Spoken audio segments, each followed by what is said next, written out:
like Lewis House was one of the main people. Really, he was the first one that I reached out to, you know, out of all the people I admire. I was literally, right before I got on, I was literally just thinking about this. And part of the reason is I've been thinking about it a lot, and I had to tell my story, and I told somebody last night, and then, you know, I didn't talk about social media on it was only 4 minutes or whatever, but I told my story, remember? But anyway, so I thought about it because he liked my comment or whatever on YouTube, and, like, I didn't feel, like I said, I didn't feel worthy, you know? At that point, like, I didn't feel worthless, but I also didn't feel worthy. So I felt like he really helped me through his YouTube. I didn't know he had a podcast for a long time because I was doing my own channel, and he was suggested to me because I was watching Darren Hardy all the time.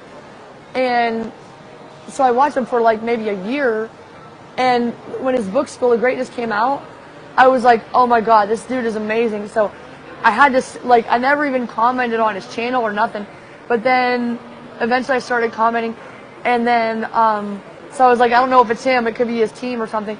But then one day I don't know, I guess it's because I was depressed. I was at my mother's house, and I just reached out and I said, you know, I need to start reaching out now because I know I'm going to need somebody to be there, you know.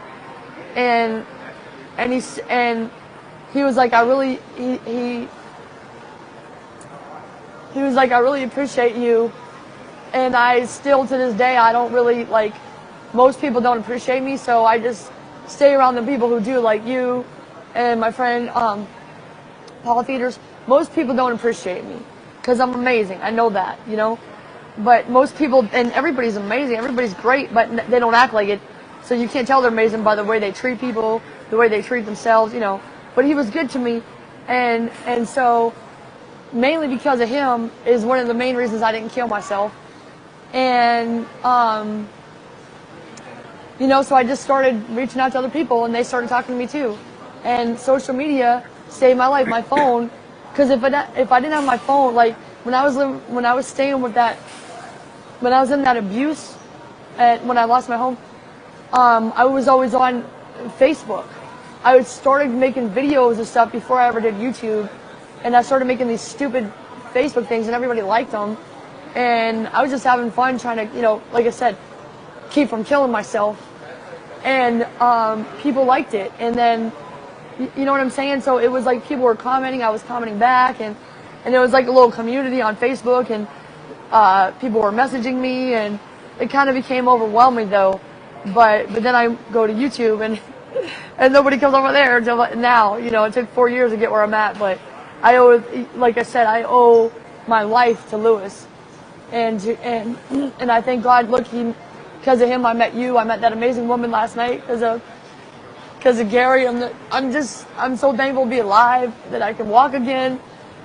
And I thank God for all the good people in my life, like you and Paul and now Lily. And it's just like, it's like a snowball, you know, it's building that momentum.